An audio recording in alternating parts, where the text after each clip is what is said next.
Sure. Well, first of all, thank you so much for having me. I really, really enjoy doing this kind of stuff. And I think even more so because I was a political science major at St. Joe's at one point in time. So it's exciting to talk to a room full of political science and IR majors. I graduated from St. Joe's in 2015 and moved to DC shortly thereafter. I think I graduated in May, moved to DC July 2015. And I am a lobbyist at a government relations firm in DC called Tiber Group. It is a bipartisan firm, and I do a lot of work on our financial services portfolio, and I also help run our trade practice. So we have about 120 clients. Not all of them are in financial services and trade. We also have a very big tech practice, very big healthcare practice, some immigration clients as well. But I basically work with large multinational corporations, state governments, nonprofits, trade associations, small businesses, you name it, and they likely have our firm on retainer. And my job is essentially to help those clients navigate and interface with both the Biden administration and Congress. My work specifically focuses typically on the House of Representatives and the Senate, and within both of those chambers, I do most of my work with Democrats, but the firm is bipartisan. So every client team, we have Democrats and Republicans working together to kind of bounce ideas off of each other and sometimes debate one another, but it's a lot of fun. Wow. Very interesting for the group that we have assembled today. So perfect. So I'm just going to go through some general questions, and then of course, students, if you have something that you'd like to know based on the conversation, feel free to raise your hand so I can call on you and we can jump in. I do have some questions that the students submitted online prior to the class. Great. So as I saw it, this is your first job after graduation? Okay. Yes. So I started at my firm as a staff assistant and have kind of had multiple jobs at the firm throughout the 8 years that I've been there. But first job out of college is at Tiber Creek. Wow. So that was my question. What was your first job out of graduation? But maybe you can talk about your progression, like what you started doing and then how you advanced through different roles since you've been there for 8 years. Sure. So I, like I said, graduated in 2015. I had done the Washington Center program, which I highly recommend, and I'm sure we'll get back to that in a bit. But and I knew I was working at that time in my semester in DC at a lobbying firm, and I had thought for the entirety of my 3.5 years of school at that point, or 3 years of school at that point, that I wanted to go to law school. And I went to DC, and I quickly realized that law school was not for me, and that I wanted to either go to DC and work on Capitol Hill or go to DC and work at a lobbying firm. And so when I graduated, I had the panic that happens, I think, to a lot of political science majors who walk across the graduation stage without a job. And so I was kind of relentlessly applying to jobs. I actually at one point went to Capitol Hill and just knocked doors and handed out my resume at different offices. And it was just a really bad time for Democrats to get jobs on Capitol Hill. The jobs just were not there. So eventually, one of my contacts in DC recommended me to a website called Brad Traverse. And I ended up applying to this job at a lobbying firm, started shortly thereafter. I think I had about a week or two between the time I did my interview and when I started. So I was scrambling a little bit to find housing in DC, which is not always easy. And it was a staff assistant job. So it was very kind of administrative. I was really helping to schedule meetings for lobbyists, develop PowerPoints and memos for clients, really kind of help on the administrative side of things. But I started at a bit of a weird time at the firm because in August in DC, Congress goes back to their districts or back to their states, and basically everyone leaves the city. Lobbyists go on vacation. It's where everyone kind of takes their break during August. So it was a very, very quiet month in my office, and I kind of used the time to get to know some of the lobbyists, seek out some research projects. And eventually we had an opening for a research associate job in mid-September. So I was, I think, a month and a half into my job at this point, and I decided to apply and ended up getting that job. In that capacity, I was really a bit more involved on the research side of things. So I was doing memos and policy briefs for clients, covering congressional hearings and writing summaries, really more kind of intimately involved in the policy analysis, the research. And I think that kind of set the stage for me to ultimately move into a lobbying role, because I think the policy analysis piece in particular was something that I was really able to hone and develop in my job as a research associate. And so when we did have an opening at the firm, another woman had left to go to actually a client, and they asked me to step into her role, and I guess the rest is kind of history. But it's a bit unorthodox for those who are looking for jobs in DC to go from, to not work on the Hill and go into lobbying. That's the typical trajectory, is you either work, for an office on Capitol Hill, typically in kind of more of a senior role, and then move into lobbying. But I was very fortunate. There was a lot of opportunities for me to grow, and I was able to step into that role, but certainly was a challenge in the beginning. Yeah, yeah, very great story. So as I heard you describe, the staff assistant is more like an administrative role, so not necessarily needing a college degree, but a good stepping stone. Yeah, I think a requirement of my firm was a college degree, but I think certainly we view the staff assistant role as a key part. It helps me do my job, but I also think it's a role where, we're always kind of encouraging some of the younger staff who do step into that role to figure out kind of what it is that they want. They could either move into a research role at the firm, or we typically help them go find a job on Capitol Hill if that's of interest, or with a campaign. So it is a great way to kind of get your foot in the door, and it's a great stepping stone, but I don't think it's typically a forever job, just based on my experience at my firm. Yeah, no, great. What would be some of the skills slash qualities, I guess, that you would feel would be important in some of those early roles? Like what type of things would be, good to develop while students are still on campus or in part-time jobs and internships? Writing is number 1, 2, and 3.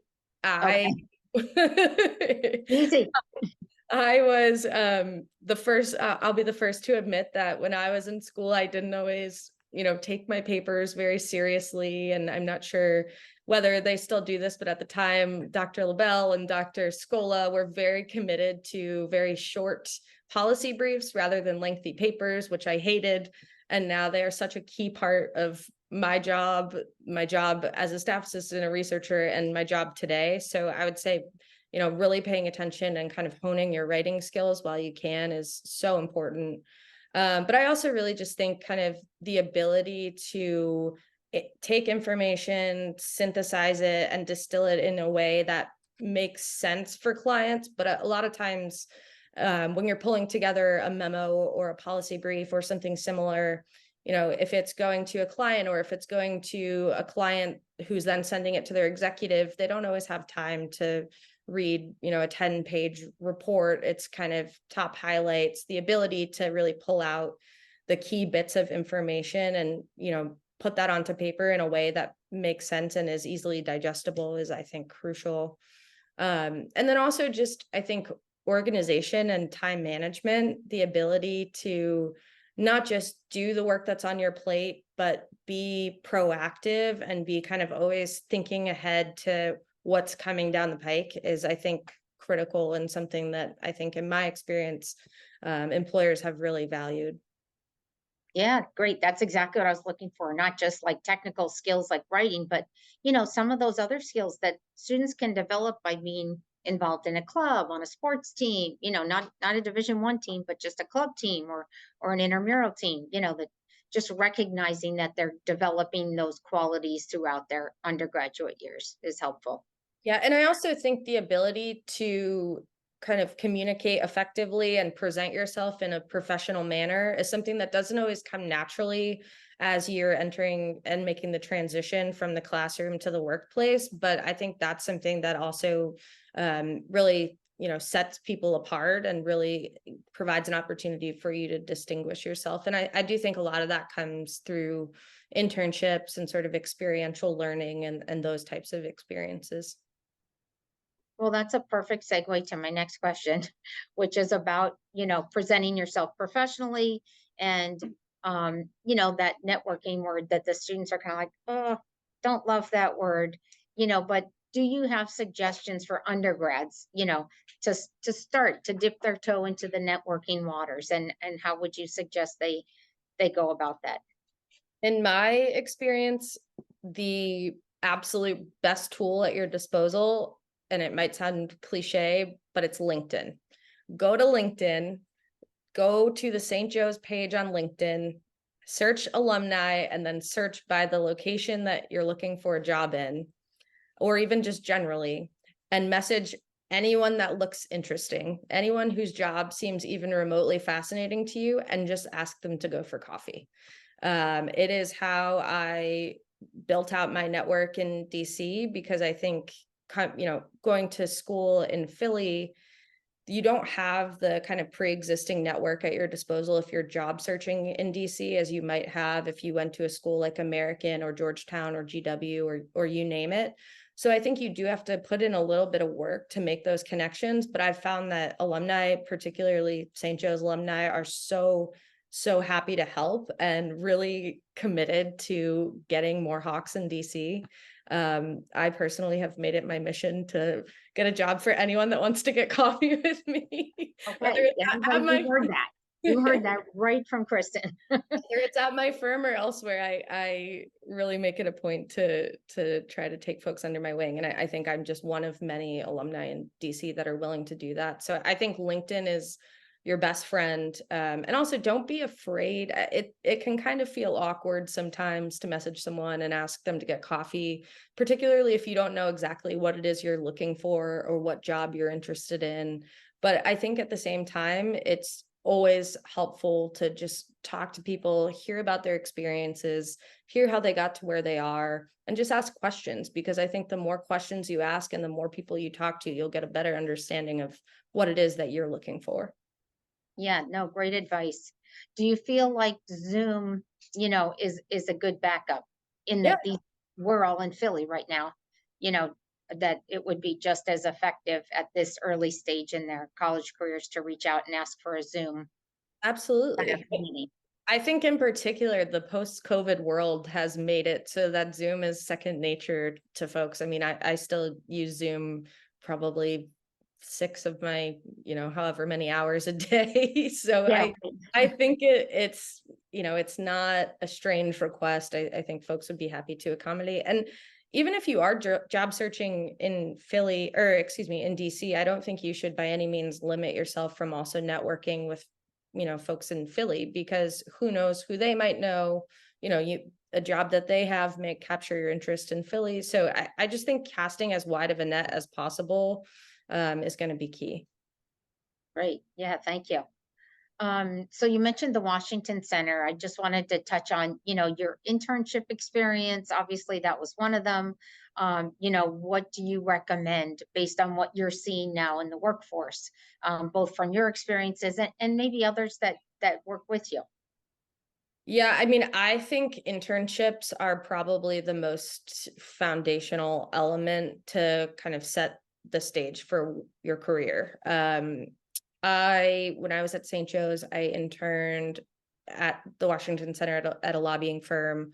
I also interned for Senator Cory Booker in New Jersey as part of I don't know if they still do the Philadelphia area internship class, but that used to be Oh, something. they're nodding. So I think yes. So I interned for Senator Booker during that class. And then I also worked on a campaign. And I think I came away with things that I really liked and things that I really didn't. And it helped me get a better understanding of what I wanted out of my career.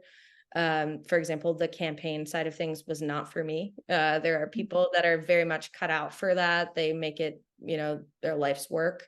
For me, that was not a particularly interesting job. But I found that, with Senator Booker's office, I really liked kind of the day-to-day and seeing, I was doing constituent services. So I was a constituent services intern for Senator Booker, and it helped me see the good side of government, which I think is something that has always stuck with me, because you were actually helping people and having a tangible impact on their lives.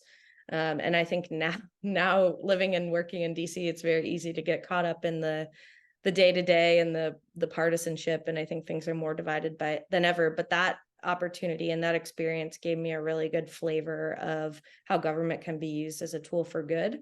I didn't end up pursuing that as my career, but I think that's just an experience that really stuck with me, and also helped me develop connections in DC, because people in Senator Booker's district office or state office were able to connect me with some of his staff in Washington. So I think pursuing as many opportunities as you can. I know it's not always easy to take the time to do a 9-to-5 internship, but I think volunteering on a campaign, or shadowing someone for a day or a week, or just getting a sense of what you like and what you don't, while also still developing that professional skill set, I think is so useful. Yeah, we tell students that a lot about internships. Like, it's great if you don't like it. That's one less thing you're exploring for the future, right? And you're starting to get to know yourself and filtering through, what activities were enjoyable to you, interesting, and by the same token, not, Yep. all within one role. So yeah, thank you for echoing that. Sure. And just a quick plug for the Washington Center. If you are considering working in DC, the Washington Center is one of the best experiences I've ever had, because you're getting a real sense of what it's like to wake up in the morning, commute into an office on the metro, go do a 9-to-5, and then live your life as, I don't want to say a full-fledged adult, but that's kind of what it feels like, because Yeah. you're getting that real professional experience, and you're also doing other things like, I think they do a leadership seminar and community service aspect, but waking up every day and having to go to an office and do a job, I think really is so valuable. And also, if you're going to do the Washington Center, I would recommend you do it your senior spring if you're looking for a job in DC, because then you can use your time there to interview and network and set the stage for when you graduate. Yeah, amazing. I guess the Washington Center Commission will be coming your no. No, a lot of students do have find that to be a great experience, on so many levels. It was fantastic. Um, what if anything, do you wish you knew about, your career specifically in lobbying, before you graduated? Or I'd say before your Washington Center experience. Like, is there information that you got afterwards? You're like, oh, that's what that's all about, or Uh, any yeah, that's a surprises? really good question. I mean, I think, the general mechanics of how DC worked were something that I really had to kind of get up to speed on, and learn the legislative process. I think we've all, seen the Schoolhouse Rock videos, and we have sort of the basic entry into, how a bill becomes law. But I think kind of the minutia of House and Senate procedure and how things actually play out is something that really, I wouldn't say caught me by surprise, but it was something that I didn't know what I didn't know, right? Okay. Until it came across my desk, and I had to quickly dive deep. But We want it. I also think something that I wish I knew now, and I touched on this a little bit, is it's okay to not have a job when you graduate. And I think that, I'm sure all of you have friends that are in the business school that have had jobs lined up, or have jobs in the works to be lined up. And I think that can be a little bit stressful, but I also think that DC is very much kind of a here and now city. So they don't hire 6 months, a year in advance. They hire 2 weeks in advance. Wow. And it's, it makes it difficult, and it can be sometimes a bit frustrating when you're leaving school and you feel like you don't have your next steps laid out in front of you. But I also think you got to give yourself kind of the time and the grace to let that happen, because it will. Yeah, that's great advice. And as I mentioned to you earlier, and I'll mention to the class, I think I already have the career services, our appointments, resume, interview prep, all of that job search is available to alums after graduation, like forever. Um, so we do have students come back in like June, July, like I took a little breather and now I'm looking to really get serious about my job search. So yeah, there's no right perfect time Yep. to do that. So thank you. So just shifting gears a little bit, I'm wondering if you could talk about the ways that your organization in particular um, demonstrates a commitment to diversity, equity, and inclusion. You know, if that's part of the daily conversation, just ways that they sort of that plays out in your company. Yeah. So I think in the last few years, the business community in general has had this sort of frankly long overdue reckoning that they need to be Yeah. doing more in this space. And my company included, I think, they've made some good steps, but I think like everyone, there's a long way to go before we get to where we need to be. I think one thing that they do pretty well is they have established a women's mentorship program. So some of the lobbyists, have taken some of the younger female employees under our wing. We'll do events, lunch, networking, and really kind of look for opportunities and ways to promote and cultivate some of the younger staff. I also think that my firm certainly does place a premium on hiring diverse candidates. The last few hires that we've made have reflected that. And they really look for ways to, I think, partner with community stakeholders. So not just from, we do kind of an annual day of service, but also my firm makes it a point to do monetary contributions to organizations throughout the community to really show that we're, good community stewards, which I think is also important. And then I think also just there's an element of working to kind of promote and advocate for our clients' work in that space as well. We represent a lot of clients that are doing really, really great work with respect to diversity, equity, and inclusion. And we make it sure that they're telling that story in a way that makes sense, resonates, and makes it clear that they're still building in that space. Mhm. So I think that's just as important of a pillar as well. Yeah, great. Thank you. It is exciting on the progress that we've seen in those fronts. So, More to um, do. Great progress. yes, 100%.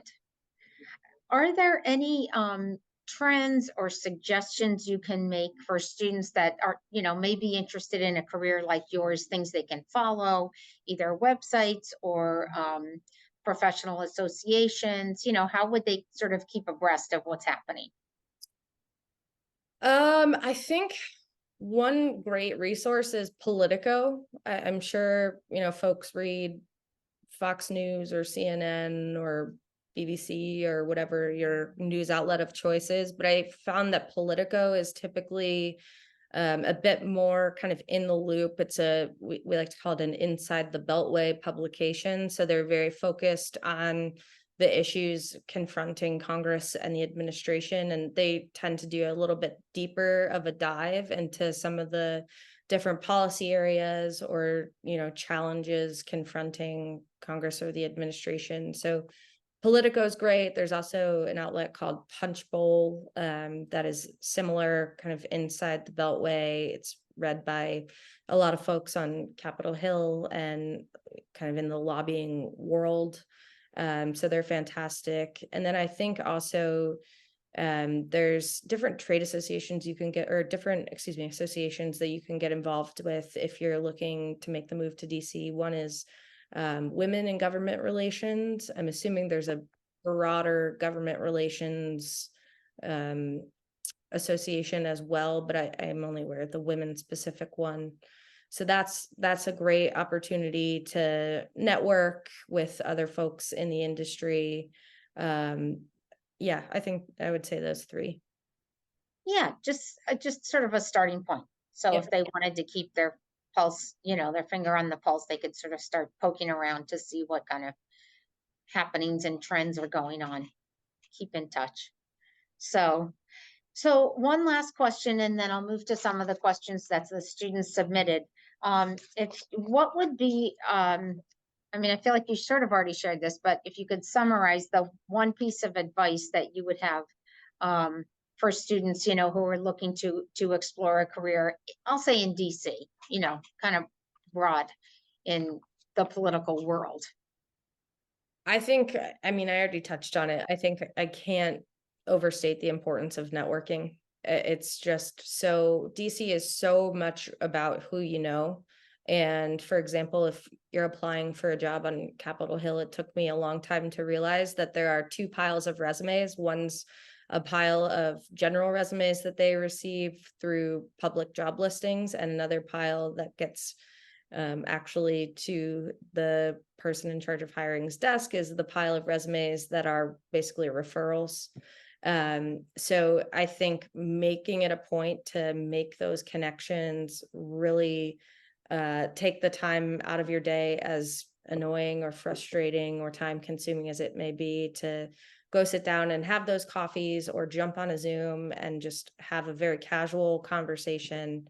I think it's really crucial if you're looking for a job in DC. And I also think I wouldn't pigeonhole yourself. So if you have let's say you do an internship on a campaign and you don't know for sure that that's the route that you want to go, don't exclusively apply to campaign jobs. See if there's anything else out there that piques your interest, whether it's at a think tank, a nonprofit, on the Hill, at a lobbying firm. There are so many different options. And I know sometimes when you're a political science major, it feels like law school is maybe the only option, or a master's, or some sort of higher education is the only option. And that's just not the case at all. I think there's a lot of really interesting different career paths that you can take. So finding one that interests you might be some trial and error, but I think at the end of the day, you'll find something that can be really appealing. And I also would say one more thing. There are two websites if you are job searching in DC. One is Brad, BRAD, Traverse, TRAVERSE. And the other is Tom Manitos, MANATOS. And those are two really great sites that post a lot of DC specific jobs. They will also have jobs sometimes that are not based in DC, but it's where a lot of congressional offices post their listings, think tanks, nonprofits, lobbying firms. You don't typically find those kind of job postings on like an Indeed or a Monster.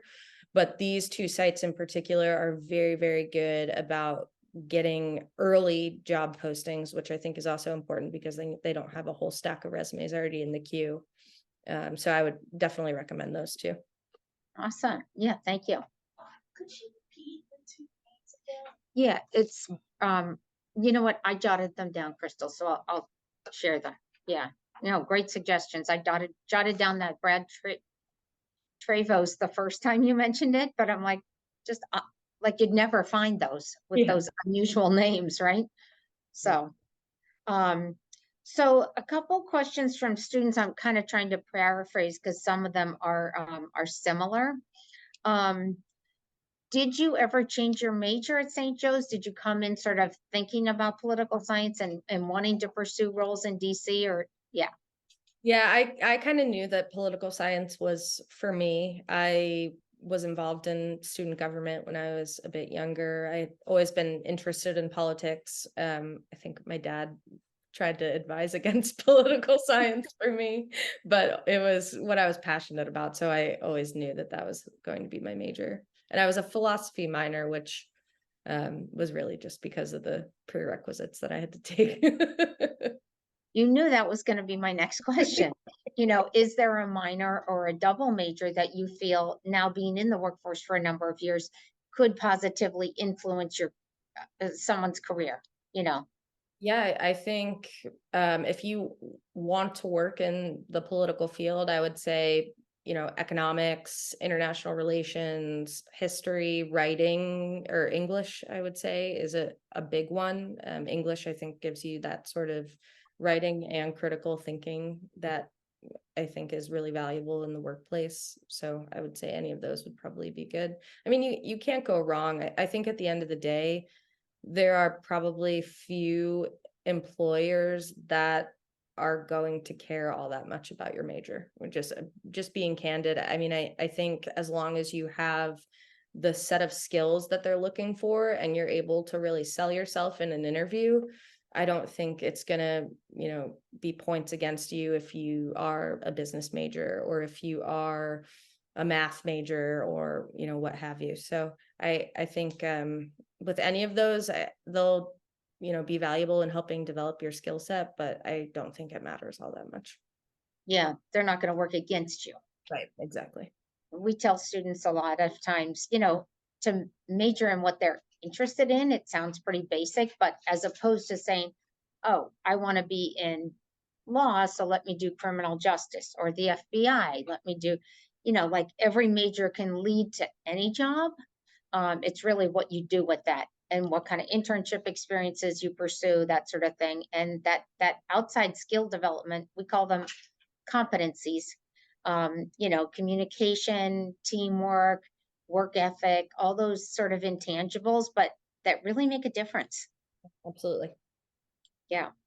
So just one more, and that is if you could just sort of tell us a little bit about your day to day. You know, what does that look like? Are you, mainly helping businesses, individuals, organizations with their policy situation? Just a brief run through of a typical day, if there is such a thing. Yeah, that's a great question. So during COVID, it looked a lot different because we were all working from home, and lobbying from home was very interesting because everyone was remote and everyone was sick of being behind a screen all day long. So I think the one thing about lobbying is it's so based on the kind of face-to-face interaction and really cultivating relationships with folks on the Hill. So I spend a lot of my day either mostly on Capitol Hill, at either the House or the Senate office buildings. Sometimes I'm with clients, sometimes I'm not. I think a big part of my job is taking clients to Capitol Hill, helping them identify the offices and the members that they should meet with on a given priority and helping to set up those meetings for them, and then accompanying them to those meetings to help. I mean, typically the client does a great job of kind of advocating for themselves and for their priorities, but I think they rely on us as well to kind of jump in, fill in the extra kind of political overlay, or tailor the messaging based on what the member cares about. So I spend a lot of my day on Capitol Hill, doing those types of meetings or getting coffee with staff to help understand what they're working on, how we might be able to work together. I would say a part of my job is the fundraising side of things. So I attended a fundraiser a couple hours ago for a congressman from California, and it's just an opportunity to kind of sit around a table and hear what they're working on. They like to hear what we're working on and really just have a conversation.